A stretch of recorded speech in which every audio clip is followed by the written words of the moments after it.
हस्तिनापुर गांव में रहने वाली सरोज के 5 बेटे थे। उसका पति जगदीश पेशे से एक कपड़ा व्यापारी था। कुछ वर्षों पहले जगदीश का स्वर्गवास हो गया था। समय के साथ सरोज के सभी बेटे जवान हो गए और उन्होंने पिता के कपड़ों के सीमित कारोबार को बड़े उद्योग के कारखाने में बदल दिया। पूरे गांव में उन्हीं के चर्चे हुआ करते थे। अरे सरोज के 5 बेटों ने मिलकर सरोज का मान ही बढ़ा दिया भाई। पहले तो पिता के छोटे मोटे कारोबार को इतना फैलाया और फिर उसी कमाई से इतना चौरस घर खड़ा कर दिया। 100% सच कहा रमेश भाई। अमीर रईस होने का सरोज के मन में जरा भी अहंकार नहीं है। जरूर ही पिछले जन्म में इसने पुण्य किए होंगे, तभी जाकर इस कलयुग में इसे 5 पांडव पुत्र का सौभाग्य प्राप्त हुआ है। सरोज के प्रति गांव वालों के मन में काफी इज्जत थी। पैसे वाली होने के बावजूद भी उसके अंदर बिल्कुल घमंड नहीं था। अरे मेरे 5 पांडु, यहाँ पर आओ। माँ, कारखाने पर जाने के लिए देरी हो रही है, शाम को बात हो सकती है। कामकाज के प्रति क्या इतना मशरूफ हो गए हो तुम लोग, जो पल भर के लिए अपनी माँ के पास नहीं बैठ सकते? मोहन भैया, तुम माँ की बात सुन लो, हम चारों कारखाने जा रहे हैं। अरे ठहरो, मुझे तुम 5 से बातचीत करनी है। ये तस्वीरें देखो, मैंने तुम 5 भाइयों के लिए लड़कियां पसंद की हैं। सभी खानदानी और रईस खानदान की हैं। ऐसा सुनकर 5 भाई एक दूसरे का मुंह ताकने लगते हैं। तभी उसका तीसरा बेटा कहता है, माँ, ऊपर वाले की दया से आपके 5 बेटे अपने पैरों पर खड़े हैं। माँ, शुरुआत से ही हम 5 भाइयों की सोच यही रही है कि हम गरीब घरों की बेटियों को ही इस घर में दुल्हन बनाकर लाएंगे। माँ, प्रदीप सही कह रहा है। अरे पगला गए हो क्या तुम लोग? अगर मैं किसी गरीब की बेटी को ब्याह कर लाऊंगी तो लोग सैकड़ों बातें बनाएंगे। गरीब अमीर का मेल भी नहीं देखा कहेंगे। माँ, आपको जमाने की पड़ी है, बल्कि ये सोचो कि किसी गरीब की बेटी का हाथ थामने से किसी गरीब पिता को साहूकार का कर्जदार नहीं होना पड़ेगा। सरोज अपने 5 बेटों की बातें सुनकर भावुक हो जाती है और कहती है, ठीक है, अब बस भी करो। जब देखो तब 5 मिलकर पांडव की तरह पाठ पढ़ाते रहते हो। गरीब की बेटियों का ही बसेरा बनेगा यहाँ। खुश? सरोज अपने बेटों के ब्याह के लिए रिश्ते तलाशने लगती है। उसकी तलाश धर्मपुर गांव में रहने वाले गरीब रामदीन की 5 बेटियों रोहिणी, दीपा, नीलम, पुष्पा और तनु पर खत्म होती है। बड़े ही धूमधाम से सरोज अपने 5 बेटों की शादी करके 5 बहुओं को घर लाती है। मेरी 5 बहुओं, अपने दाहिने पैर को इस अक्षत कलश पर पैर लगाकर गृह प्रवेश करो। हम तो सोच रहे थे कि तुम इतनी अमीर हो तो जरूर बड़े घर की बेटी को बहू बनाओगी, मगर तुम्हारी 5 बहुएं तो बहुत गरीब हैं। लगता है इन बेचारियों का बाप बड़ा गरीब था, तभी तो कुछ भी दान दहेज ना दे सका। बीना की बातें 5 दुल्हन को झकझोर कर रख देती हैं, मगर सब कुछ इतने पर ही खत्म नहीं होता। रस्में खत्म होने के बाद सभी अपने अपने घर चले जाते हैं। तभी सरोज कहती है, ना जाने कैसा गरीब भिखारी बाप है इनका, जो पाव भर मिठाई भी ना रख सका। तुम सब देखना, कल सुबह तक ये बीना पूरे गांव में ढिंढोरा पीट देगी कि मेरी बहुएं गरीब घर से है। सरोज की बातें सुनकर उसके बेटे कहते हैं, माँ, अभी हम 5 की पत्नी को आए हुए पल भर भी नहीं हुआ और आपने अभी से ही इनको ताने देना शुरू कर दिया। सरोज की कड़वी बोली उसकी बहुओं के दिलों को अंदर तक चोट पहुंचा रही होती है। देखते ही देखते सप्ताह पर सप्ताह, महीने भी बीत जाते हैं। एक शाम बीना सरोज के पास आती है। अरे ओ सरोज, गजब हो गया, तुम तो बर्बाद हो गई। ऐसा भी क्या हो गया जो तेरी सांसें ऊपर नीचे हो रही हैं? ठीक से बता, जल्दी क्या हुआ? तेरे कपड़े के कारखाने में गंभीर आग लग गई है। तेरे 5 बेटे कर्मचारी सहित ढेर हो गए। ये सुनकर सरोज कारखाने की ओर दौड़ती है, जहां सब कुछ धू धू करके जल रहा होता है। अपने बेटों के जले हुए शव देखकर सरोज शांत रह जाती है। बेटों की मौत उसको गहरे शोक में डाल देती है। ऐसे ही समय बीतता गया। एक रोज सरोज अपने बेटों की याद में खोई हुई होती है कि तभी उसके सीने में तेज दर्द होता है। उसकी 5 बहुएं उसे अस्पताल लेकर जाती हैं, जहां डॉक्टर उनसे कहते हैं, देखिए ना, हार्ट में ब्लॉकेज हुई है, जिसके लिए इनकी बाईपास सर्जरी होना जरूरी है और इसके लिए तकरीबन 10 लाख का खर्चा आएगा। हमें कुछ भी करके माँ जी को बचाना होगा, लेकिन हमारे पास इतने पैसे तो नहीं है। अपने पतियों के बाद हम अपनी सासू माँ को नहीं खो सकती। हमारे तो मायके वाले भी गरीब हैं, हम उनसे भी कुछ मदद नहीं मांग सकते। फिर तो एक ही रास्ता है, हमें अपने घर को बेचना होगा। वो पांचों अपने घर को बेच देती हैं और सरोज का इलाज करवाती हैं। थोड़े से बचे हुए पैसों से वो किराए पर एक कमरा लेती हैं और पांचों बहुएं अपनी सास के साथ उस किराए के एक कमरे में रहने लगती है। कुछ महीने तो जैसे तैसे उन्होंने बचे हुए पैसों से काट लिए, लेकिन फिर वो अपना जीवन बेहद ही गरीबी में काटने पर मजबूर हो गई और दिन में सिर्फ एक टाइम ही रूखा सूखा खाना खाकर गुजारा करने लगी। और कुछ समय बाद तो वो टाइम भी आ गया जब उन छहों को भूखे पेट ही सोना पड़ा। दीदी अब तो भूख के मारे जान जा रही है। सही कहा तुमने, अगर हमने पहले कुछ बचत की होती तो आज हमें ये दिन नहीं देखना पड़ता। अपनी बहुओं को भूख से तड़पता देख सरोज लाला के पास जाती है और कहती है, लाला मुझे थोड़ा राशन उधार दे दो, हमने 3 दिन से कुछ भी नहीं खाया है। माफ करना सरोज बहन, लेकिन अब मैंने उधार देना बंद कर दिया है। नकद लाओ और राशन पानी ले जाओ। गांव के मंदिर के बाहर बैठकर सरोज भीख मांगने लगती है, लेकिन उस दिन 10 रुपए से ज्यादा उसे 1 पैसा भी नहीं मिलता। उन 10 रुपयों से सरोज आटा खरीद कर ले जाती है, जिससे उसकी बहुएं 6 रोटी बनाती है और सभी 1-1 रोटी नमक के साथ खाकर आधा पेट ही सो जाती हैं। ऐसे ही समय बीतता है। पांचों बहुएं सुबह से शाम तक काम की तलाश में निकलती हैं, लेकिन उन्हें कहीं भी काम नहीं मिलता। घर में छाई गरीबी के कारण सरोज को सदमा लगता है और उसकी तबीयत खराब होने लगती है। बहू, मैं बिल्कुल ठीक हूँ, तुम मेरी चिंता मत करो। पांचों बहुएं कूड़ा कचरा बिनकर उसमें खाने की तलाश करने लगती हैं। कुछ दिन बाद तनु और पूजा को एक घर में साफ सफाई का काम मिल जाता है। वो अपनी सास की तबीयत को देखते हुए अगले दिन काम पर जाने के लिए लेट हो जाती हैं। जहां पहुंचकर उनकी सेठानी उनसे कहती है, आ गई तुम दोनों कामचोर हैं? तुम गरीबों की यही बीमारी है, मीठे मुंह तुमसे 2 बोल क्या बोल लो, तुम तो सर पर ही चढ़ जाती हो। चलो अब मेरा मुंह क्या देख रहे हो, जल्दी से जाकर काम पर लग जाओ। वो दोनों काम पर लग जाती हैं, लेकिन उनका ध्यान अपनी सास की सेहत की तरफ ही था। घर का सारा काम करते हुए तनु को भूख लग जाती है और वो पूजा से कहती है, दीदी मुझे बहुत तेज भूख लग रही है, कुछ रोटियां बची हैं, सेठानी तो इन्हें कूड़े में ही फेंकेगी, तो क्यों ना हम ही इन्हें खा लें। नहीं तनु, तू तो जानती है ना सेठानी कैसी है। वो जब हम गरीबों को बासी रोटी सब्जी तक नहीं खाने देती तो वो हमें ताजा खाना क्या खाने को देगी। हम ये रोटी चुरा कर ले चलते हैं, घर जाकर सब मिलकर खा लेंगे। वो दोनों बहनें अपनी साड़ी के पल्लू के नीचे रोटी चुरा कर ले जाती है। तभी सेठानी उन्हें देख लेती है और पुलिस को फोन कर देती है और पुलिस उनके पीछे लग जाती है। मैं कहती हूँ रुक जाओ, तुम दोनों कानून से नहीं बच सकती। भाग तनु भाग, नहीं तो ये पुलिस वाले हमें नहीं छोड़ेंगे। तभी तनु का पैर गड्ढे में अटक जाता है और वो जमीन पर गिर जाती है।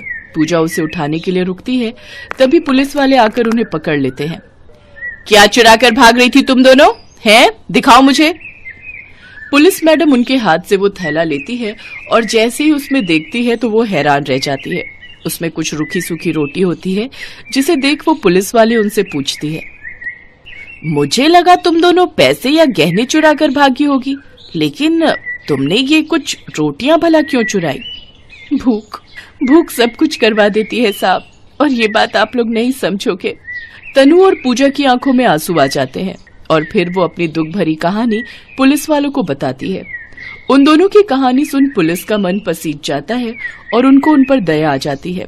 देखो, कानून अंधा होता है, वो सिर्फ गुनाह देखता है लेकिन एक गरीब की भूख नहीं देख सकता। ये लो तुम कुछ पैसे रखो, इनसे कुछ काम शुरू कर लेना। पुलिस वाले उनकी मदद करते हैं और उन्हें कुछ खाना खरीद कर दे देते हैं। वो खाना लेकर वो घर जाती है और पेट भरकर उस दिन वो सभी बहुएं अपनी सास के साथ खाना खाती हैं। आज भी हमारे देश में ऐसे कई गरीब हैं जो भूख की भट्टी में झुलस कर दम तोड़ देते हैं।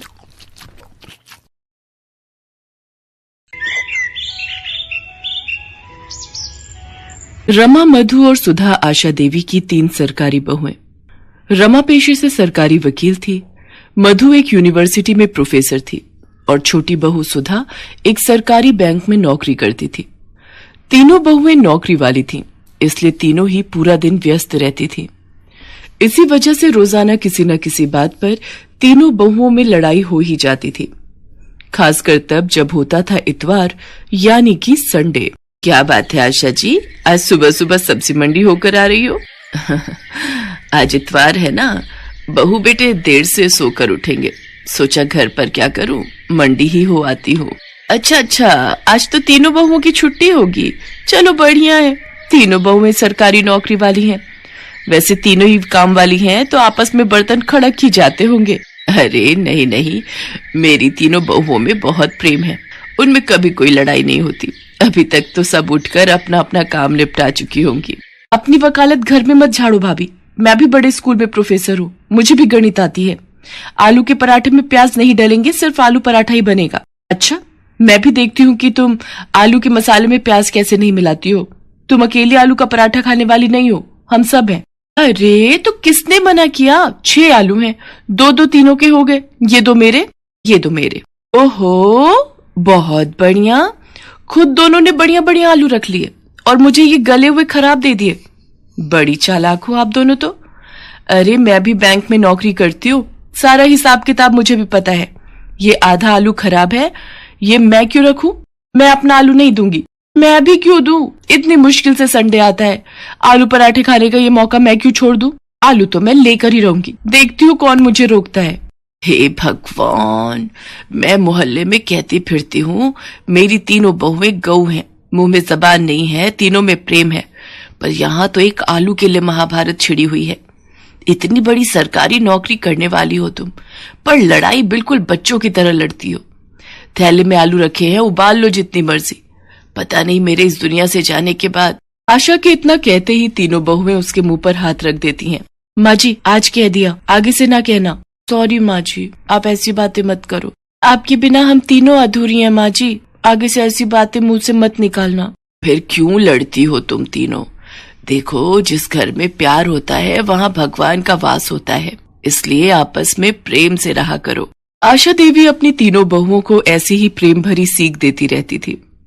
उसके बाद तीनों बहुएं मिलकर एक साथ नाश्ता बनाती हैं।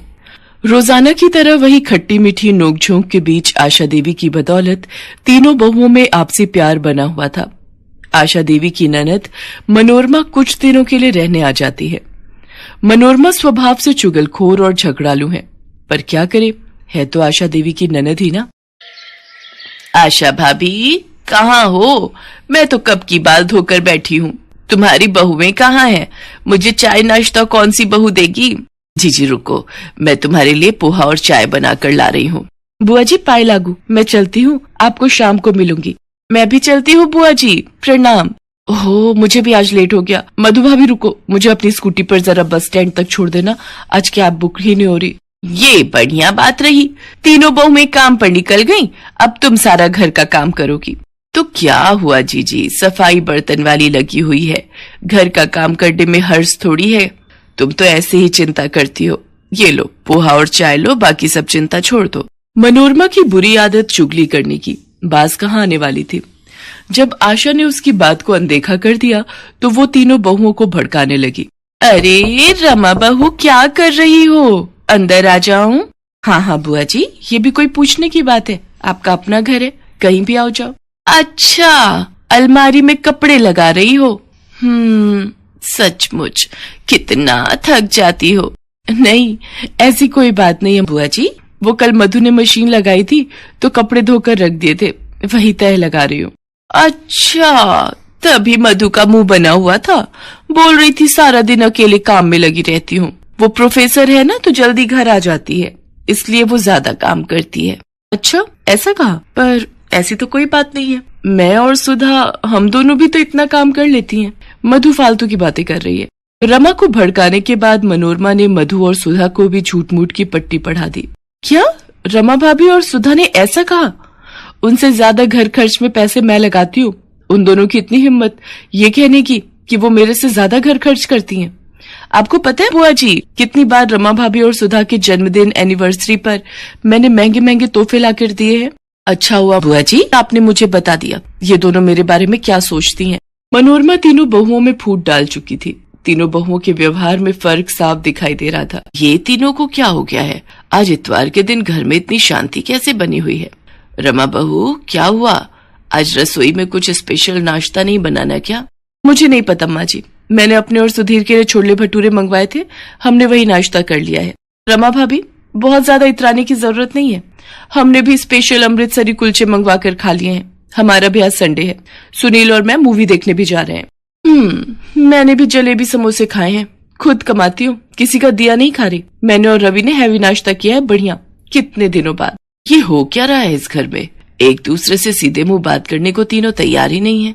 जरूर कुछ गड़बड़ है, नहीं तो ये तीनों मेरे से इस तरह बात नहीं करती। और ये मनोरमा जीजी कहाँ गई है?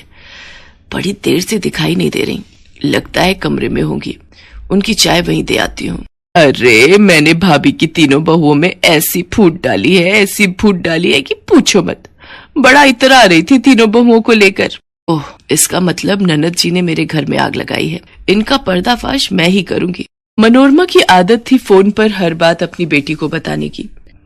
आशा देवी ने एक दिन अपने मोबाइल का ऑडियो रिकॉर्डर ऑन करके मनोरमा के कमरे में रख दिया और जानबूझकर मनोरमा से बातों बातों में बात करने लगी। भाभी, तुम मुझे पहले कहती तो मैं बहुत पहले ही ये काम कर देती। अब तुम अपना दुख मुझसे कह रही हो कि तुम अपनी तीनों बहुओं से तंग आ चुकी हो। उनकी सेवा करके तुम थक जाती हो। चलो, अभी भी कुछ नहीं बिगड़ा है, तुम चिंता मत करो। मैं तुम्हारी तीनों बहुओं में फूट डाल चुकी हूँ। मनोरमा सारी सच्चाई बोल देती है कि कैसे उसने रमा, मधु और सुधा से एक दूसरे के लिए चुगली की थी। आशा तो यही चाहती थी कि सच्चाई सामने आए और वो मौका देखकर अपनी तीनों बहुओं के सामने अपनी ननद मनोरमा की सच्चाई सुना देती है, जिसे सुनकर तीनों बहुओं की आंखों में आंसू आ जाते हैं और वो एक दूसरे की तरफ देखने लगती हैं। मनोरमा शर्म से लज्जित हो जाती है और वापस अपने घर चली जाती है। मुझे अपनी तीनों बहुओं पर नाज है। तुमने किसी के भड़काने पर अपने ही घर में फूट डाल दी। मैं तो दुनिया से कहती हूँ मेरी तीनों बहुएं बहुत समझदार हैं। उनमें आपस में एकता है। कभी भी किसी के भड़काने में मत आना, नहीं तो घर को टूटते देर नहीं लगती। हमें माफ कर दीजिए माँ जी, आज के बाद हम ये गलती दोबारा कभी नहीं करेंगे। तीनों बहुओं में फिर से एकता हो जाती है और आशा देवी का परिवार टूटने से बच जाता है।